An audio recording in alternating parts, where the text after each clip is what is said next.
This is day 6 of the June 88-70 retreat.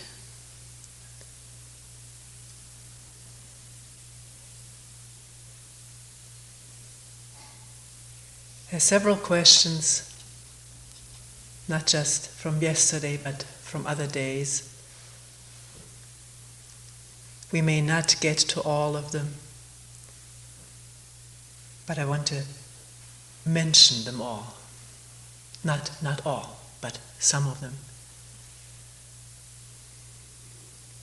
One question is,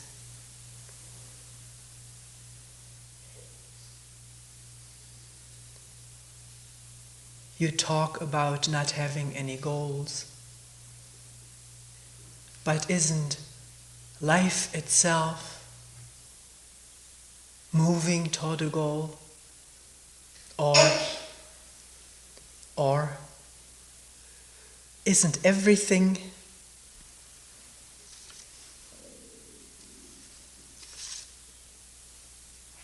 no.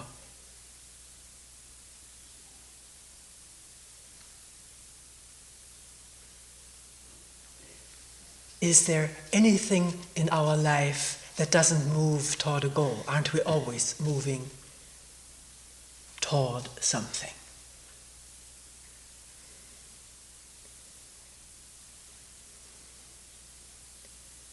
And another question was, if it is thought that is dividing up everything and creating disharmony, can thought also create harmony?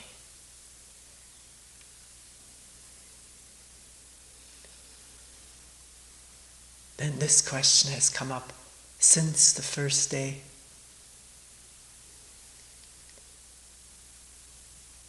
Not so much recently, but we'll look at it anyways. Don't we need to have faith in ourselves?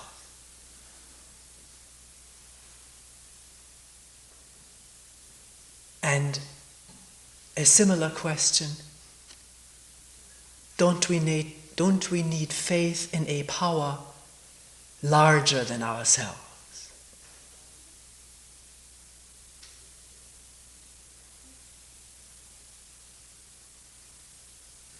And then quite early during the retreat, someone asked, why don't you ever talk about love?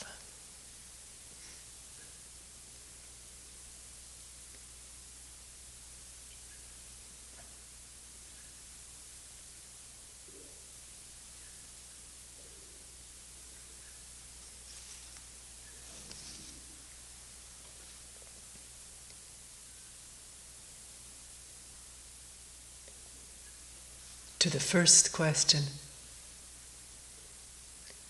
whether life itself is moving toward something, is the universe moving toward something?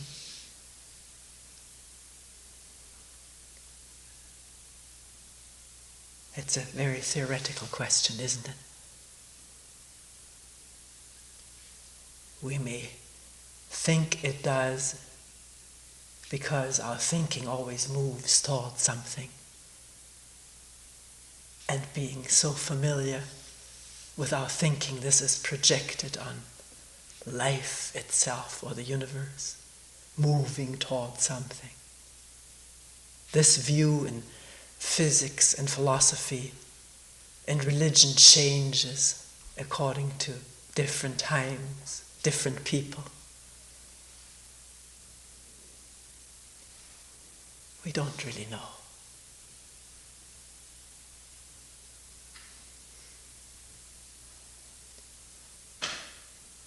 We may want something and then project it, but whether it is so or not, we don't know.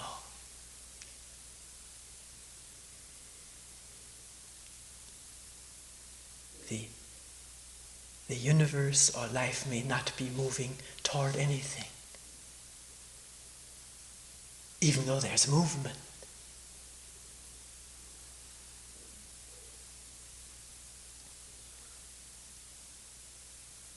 And in our personal life, looking, thinking, questioning this person who's doing that, came up with that. This is what is going on. Always moving toward something. That's a fact. At least until now, it's always been this way. And if I think about the future, I'm thinking about what I will do or become. Our whole upbringing has been an upbringing in moving towards something, becoming something, making something of ourselves, getting to be better, improving ourselves.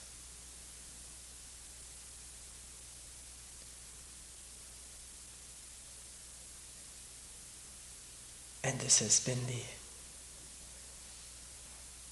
ethic or underlying philosophical thought of many religious movements, to become something, to become better, to become enlightened, to become perfect, to merge eventually lifetime after lifetime with Brahman,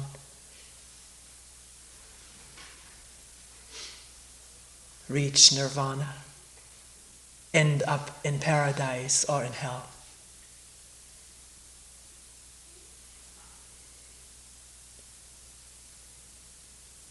Fight the evil and become good.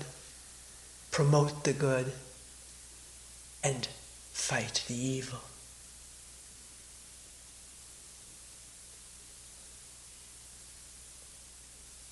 And our efforts have been accordingly, trying to become better or become something, either in the world of career, religious or industrial or commercial or art, or spiritually, to develop ourselves, to advance toward a higher state.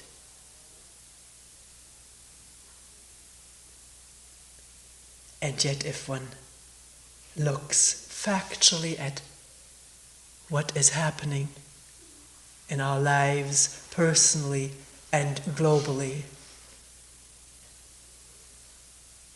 there seems to be more violence, more destruction, more wars, more disunity, more greed, acquisitiveness, maybe than ever before in history. Of course, there's more population and more communication about it.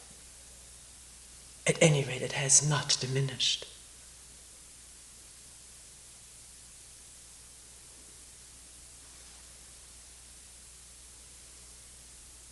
The very religions that have preached love and goodness and becoming better have been the causes for war, for fighting those who don't adhere to this religion. We don't need to go into that in depth. We all have heard about it and can think it out for ourselves.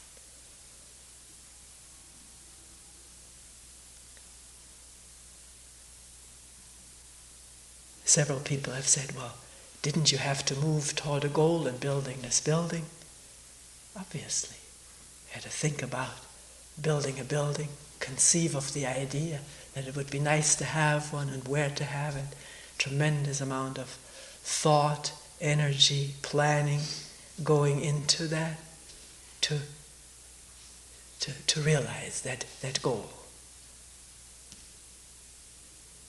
And technologically, we always build more, devise and think of new things and move toward realizing what has been first conceived in the imagination. I don't know how many spaceships are traveling within the galaxy now, within the solar system, and maybe even past the solar system. That is that moving towards something?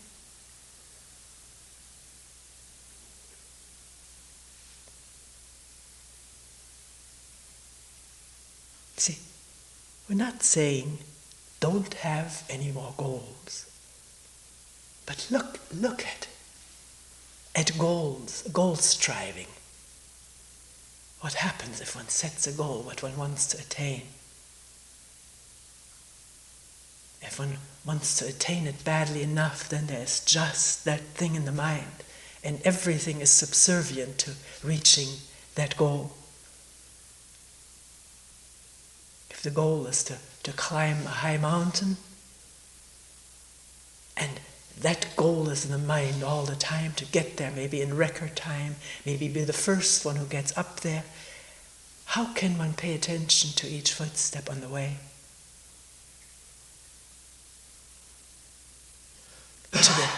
To the flowers, the changing flowers, the views, the air, the exertion, the tiredness.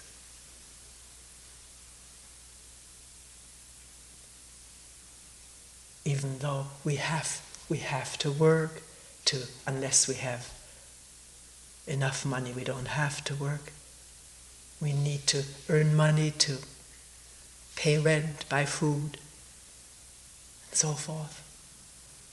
And it's a wonderful thing if one can find something that one really enjoys doing, that one doesn't hate this daily getting up.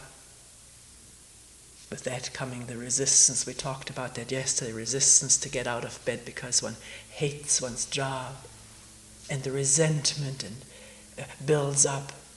So to have something one really enjoys doing is a marvelous thing. Very few people have that. So the goal there is most of the time is to make money, bring home the paycheck, so one can pay for what one wants to have, how one wants to live. But within that framework of having to work, can one begin to pay attention to the moment of this thing called work? What is one doing? How are the hands and the body moving, the mind? How is one related to the people next to one? To the supervisor or to the people one supervises?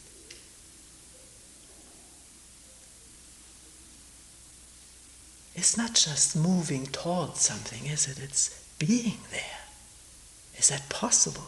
To be there even though one needs to do something, to make one's living, as we say. And when there's free time, is it immediately moving towards something? Or can there be some stillness of not knowing what to do and being open to what's there? One may plan to take a walk, but while one is taking a walk, one is no longer planning to take a walk. One is walking and looking, smelling the fragrance in the woods and meadows.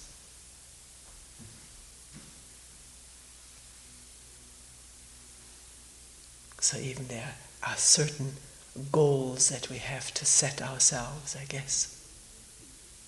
What we want to do, going to college, getting a training, or moving to another place where we can do what we want to do. Then, when we're there, can something open up to what's actually happening? Or will one constantly keep that goal in mind, so that there's no openness to what's going on inside and around? This is what we're talking about.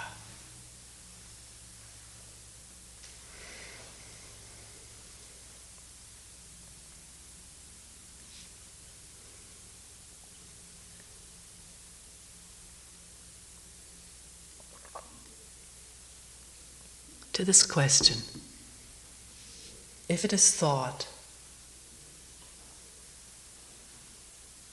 that divides up everything and creates disharmony by dividing, or being divisive. Can thought also bring about harmony again?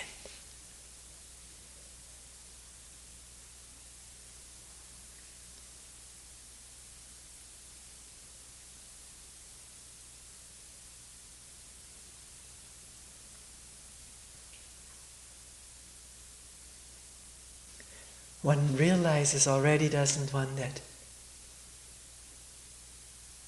it is thought going into motion to deal with this question.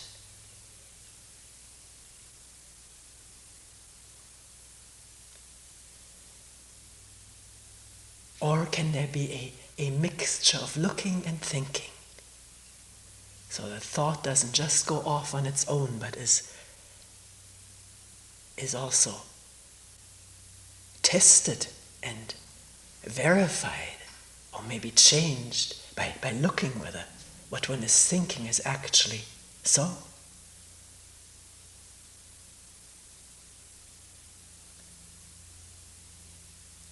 Thought itself, the process of thinking, inherently is fragmentary.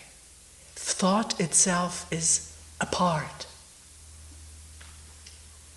It's a limited process in the brain.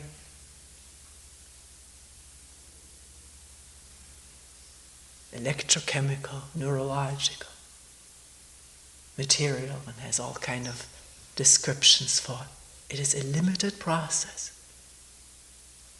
It is apart from the whole. Thought thinks according to memory. It comes out of memory. We talked about that yesterday, and quite a number of people have seen that. That thought comes from memory and accumulated knowledge from accumulated, remembered experiences and learnings. From that issues thought. So what it issues from, memory, is never complete. There's no complete memory. What is remembered is a part. According to how one felt at the moment, what one perceived. And perception is usually, in most cases, partial. According to what I know, what I want to see, what I don't want to see.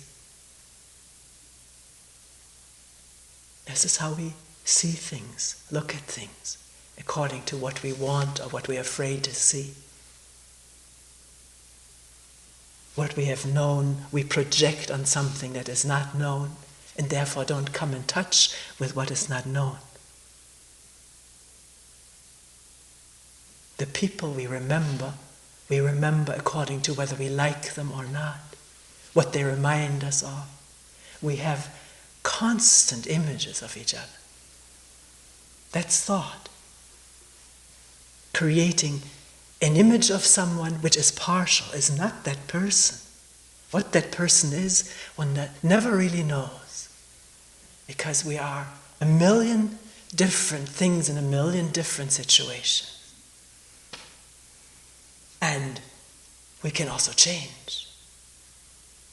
Somebody who knew us last year and meets us with that same image in mind, that image may not be accurate to the way one feels or acts, behaves today. So will one look at and think about and question that the whole nature of thought, that it is fragmentary and fragmenting, is never the whole. It comes from something that's already partial, namely memory and knowledge, which is never complete. There is no complete knowledge about anything. Our scientific knowledge and research constantly changes. Theories constantly are superseded by new theories. And if one occasionally looks into a scientific journal, about the latest research on this or that, at the end of the article it says, there is so much we don't know yet, but we will know it eventually. It doesn't always say that, but often it does. Hopefully we will know more about it. But then come new instruments and something new is discovered according to those instruments. Because the instruments that we use, as well as the eye, affect what we see.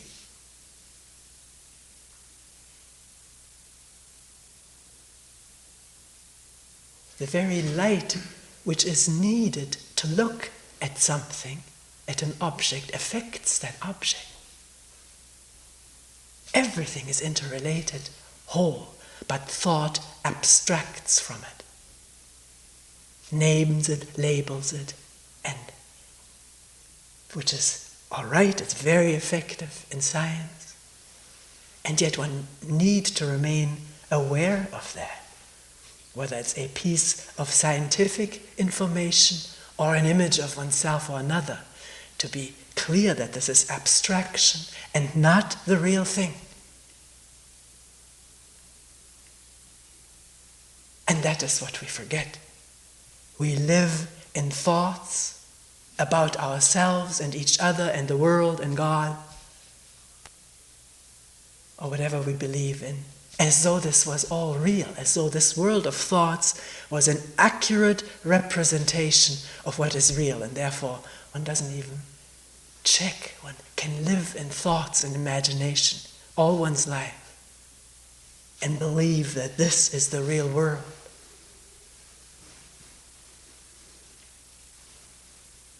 No wonder we collide all the time with each other and with things, the environment, which has been vastly despoiled and polluted, and so forth.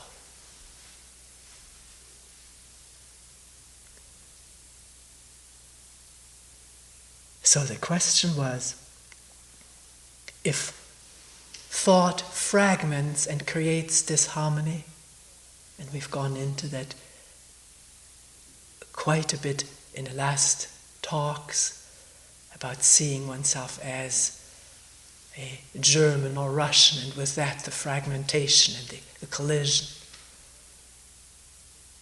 the alienation from each other, or seeing one's own race as the superior race and having the information or the knowledge, the idea that another race is inferior.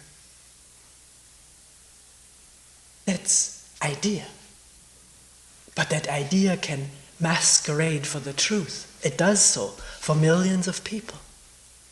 That one's own race, nationality, or religion is the superior one, and the others are the inferior ones. So then, meeting a person from that so-called inferior race, thought is already to project upon that person what comes from its knowledge that that this race is inferior. And something the person may do may immediately confirm, because one doesn't see directly. One sees through this prejudice. Something for us to look at day in and day out. How thought operates to create the world according to its ideas. Create people in the image. So, can this thought create harmony, was the question.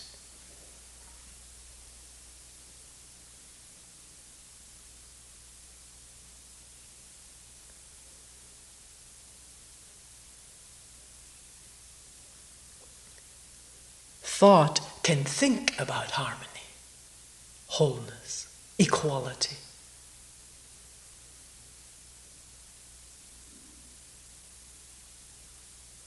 But that's thought.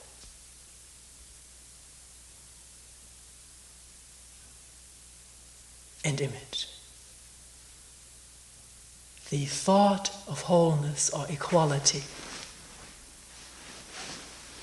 harmony, is not the reality of it. Can one begin to see that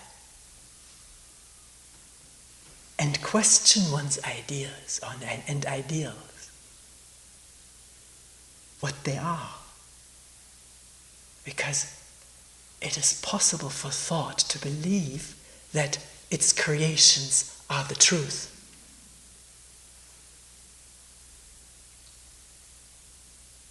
Thought creates the image of God and then believes that this is truth, worships what it creates. Without realizing it. Not only not realizing it, but also defending. Thought defends its creations without realizing what it is doing, without realizing that this may not be truth.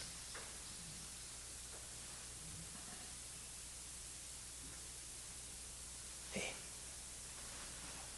creation of the self, we've talked about it since the beginning.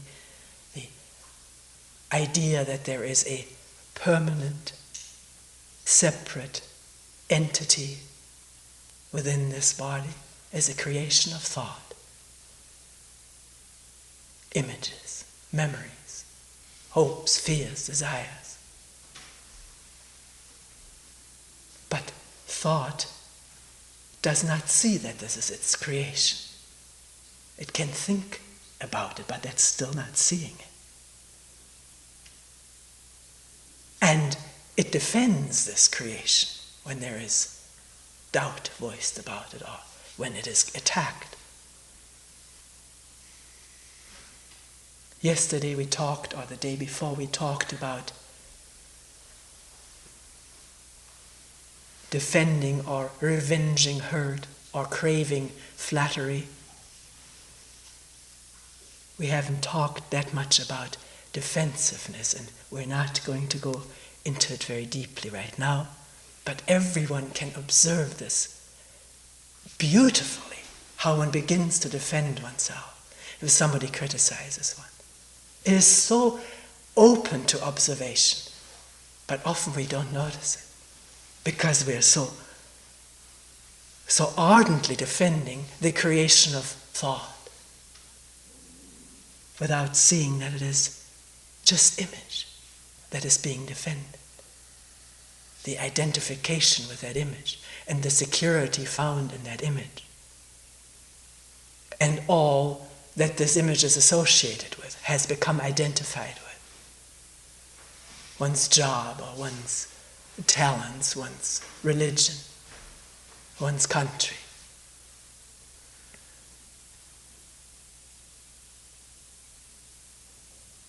So thought can think about wholeness and inspire the whole organism with thinking about wholeness or nirvana, enlightenment, perfection. The ultimate merging with the whole of the individual.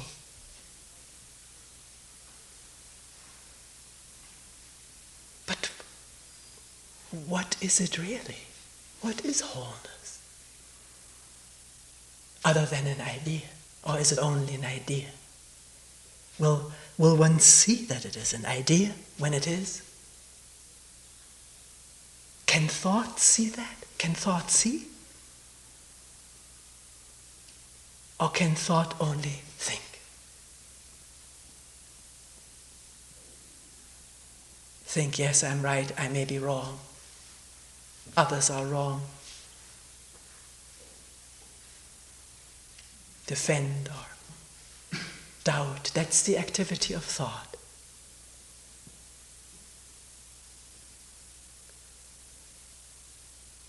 We're saying here that thought cannot see. Thinking can never turn into seeing.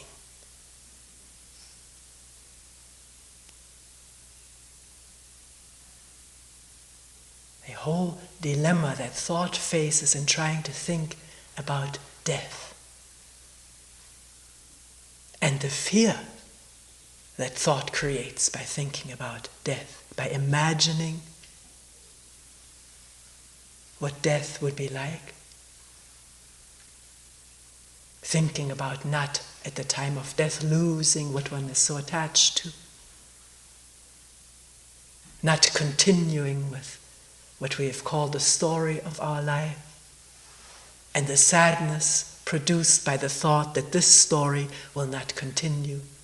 One will not wake up to see the sun come over the hill. And that thought producing anguish or sadness that one will not see one's children again or one's beloved. And then the very thought, how will this death be? What will it be to be dead? Someone once said, all thought can imagine is being buried alive, because there's still life as the thought goes on to imagine death. A shudder, being alive and being dead at the same time. Thought can't handle it. Do you see that? It's a tremendous, tremendous thing to see. And that because thought cannot think about death, because death is no thought. It's the ending of thought. Finished. Because thought can't do that, but wants to know everything. It imagines and invents things to calm itself down in the organism. Life after death. The different paradises of different mythologies, and this endless cycle of rebirth toward the eventual unity with Brahman or full enlightenment. That's thought's solace for not being able to understand or think about death, the fear of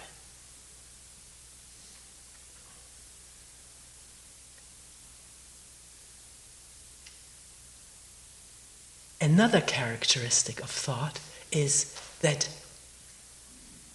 it thinks it can do everything.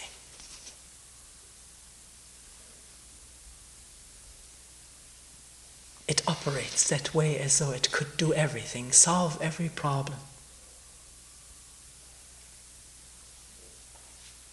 Think the infinite.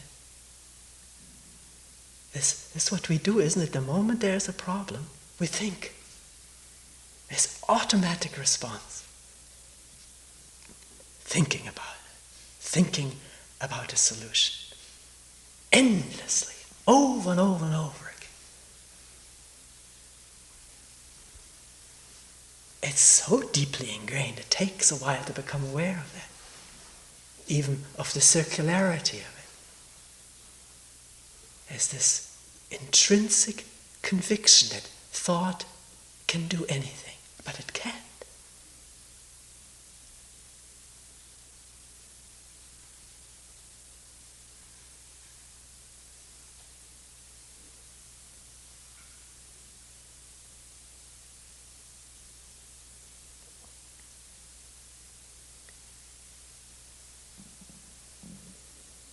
It can't create harmony. It can't create wholeness.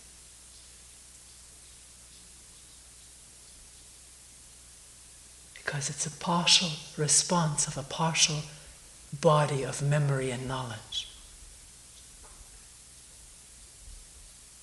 And this instant hasn't even been thought about yet.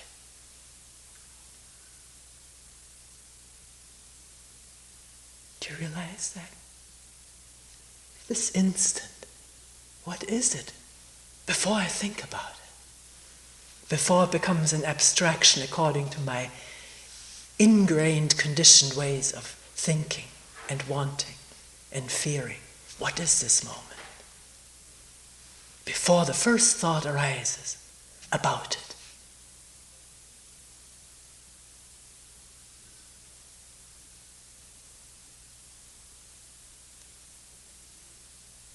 That's a tremendous question, isn't it?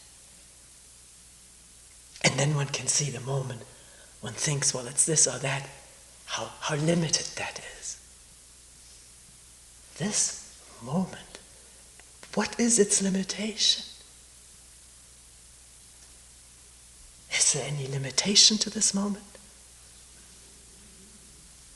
When thought is quiet, moment thought comes in, there is the old track, the old rut, or the old hopes, or fears, or doubts. But this moment is free of that. Do you see that?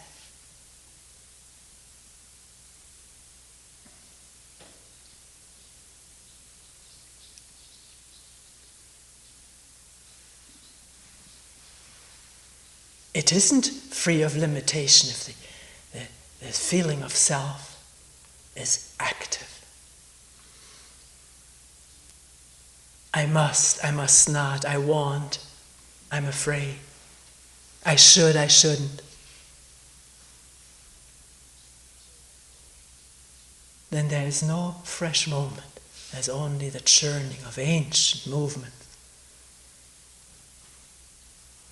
Movements toward and movement away from, or movement around.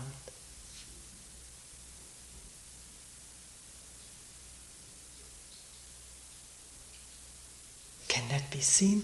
Not thought about, but seen. That's different.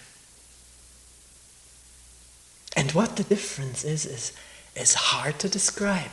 All one can say, it's not thought. It's like light shed.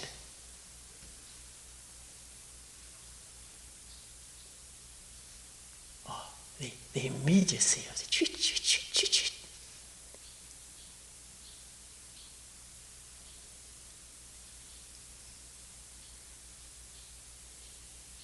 Can there be a perception without thought? Or is it immediately bird chirping? Then that's very limited, isn't it, to see that? Because bird chirping is not what's going on. And that's not the only thing that's going on.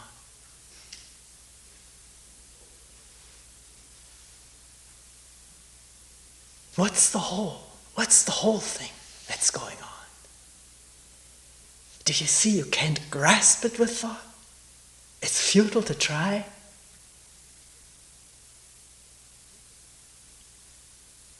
I want to grasp it, that's thought. I can't grasp it is also thought. I have grasped it is also thought. And all of them have different feelings with it. Elation or depression, or sort of I gotta grasp this, and there's sort of the inspiration of ambition.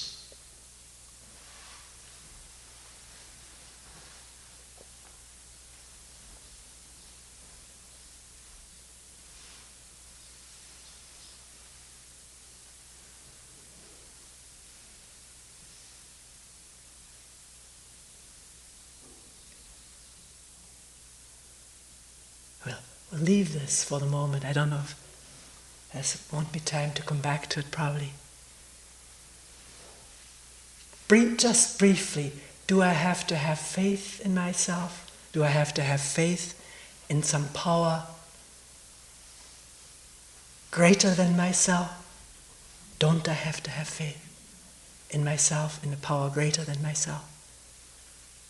I think from looking the way we've been looking, the answers suggest themselves. One has to find out, what is this self that I feel I ought to have faith in? Maybe if one finds what it is as it manifests moment after moment, one realizes seeing it is enough. Having faith in it is not looking, is not inquiring. and therefore not in touch with its limitations.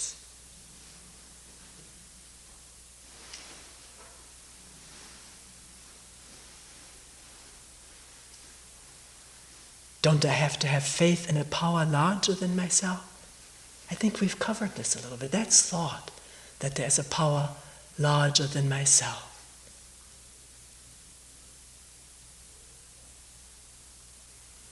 There may be, but thought can't touch it. Faith is thought, or isn't it? What is faith? Is faith free from thought and image? I haven't found it to be that way. You tell me if you feel differently. There's always faith in something, and then one imagines this power, which will be hopefully benign to me, maybe interested in me, supporting me. And that's to be looked at, where all of these thoughts come from.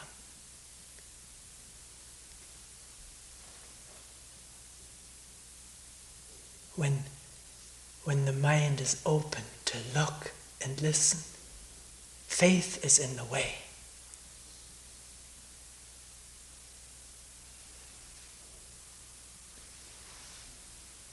You don't have to have faith. There's the moon and the stars at night. You just look.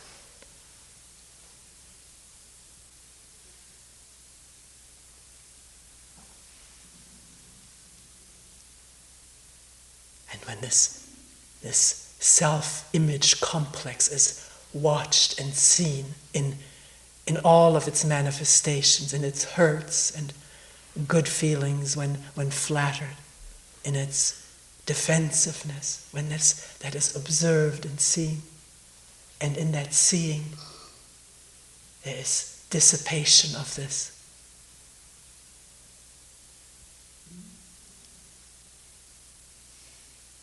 Then is there a power larger? There's no comparison. There's no comparison then. Comparison comes from thought. Labels come from thought.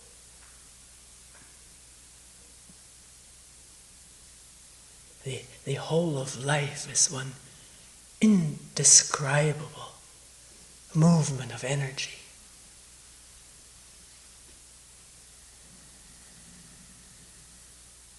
And beauty.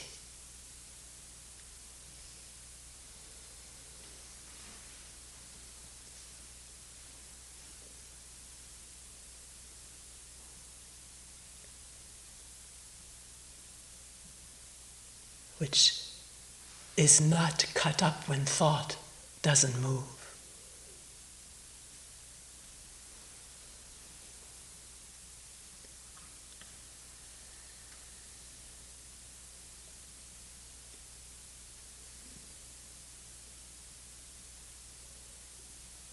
To the last question, why don't you ever talk about love? It's not quite true. I do occasionally.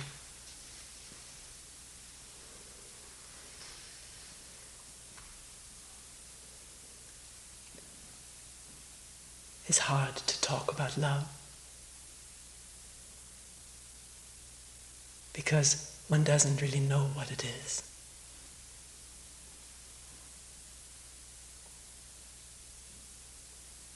All one can say and know is what it is not.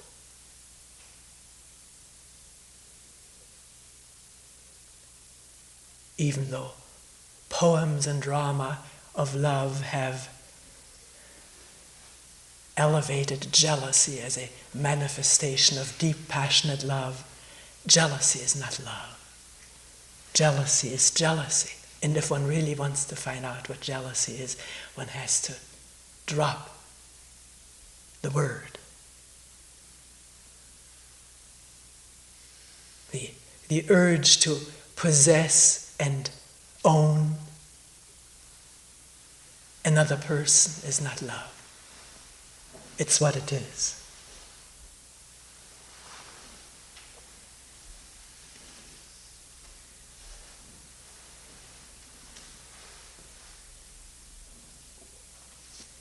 The expectation and giving for what one receives in return is not love. It's a nice way of living together. As I do unto you, you do unto me, and we'll try to keep it fair. It's a nice way of living, but it's not love. And all the tenderness of sex, is that love? We call it falling in love. Well, what are we falling into when we say we're falling in love? A pantheon of images.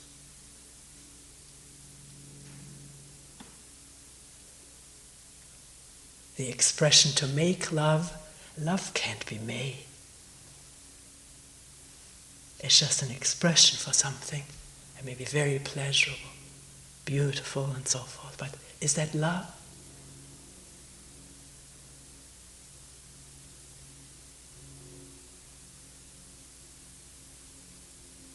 Next moment one may want something else or somebody else.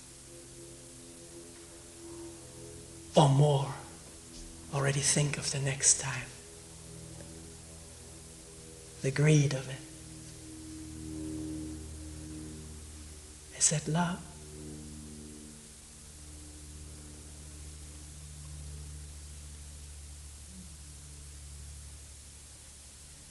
Love poetry, love words, do they express love or sentiment? One of the big businesses in this country is greeting cards which express love. Is that love what is expressed on a greeting card? When one says to someone, I love you, is that love? One can question and look.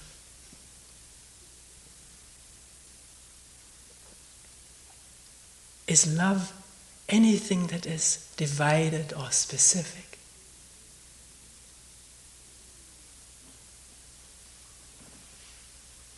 Or unstable, today love, tomorrow hatred?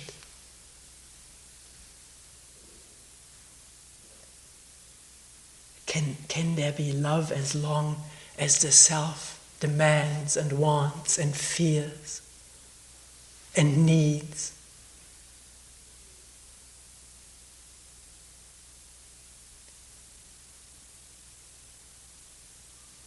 There can be all kind of tender manifestations, but is that love? Usually what we call love is so specific, connected with a few individuals or one's family. But love is not specific.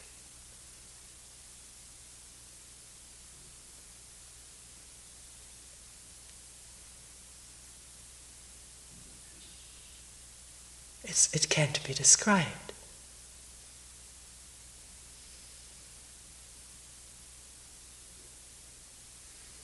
But when it does function, it seems to embrace everything and everyone, without any motive or goal.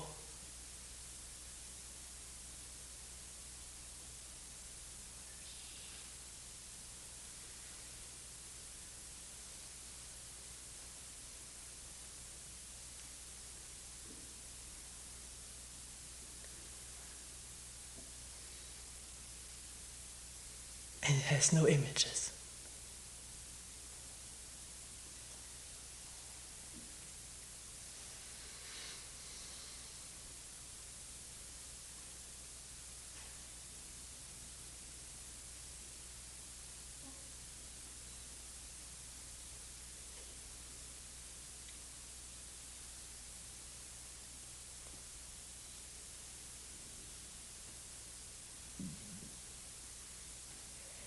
We will end here for today.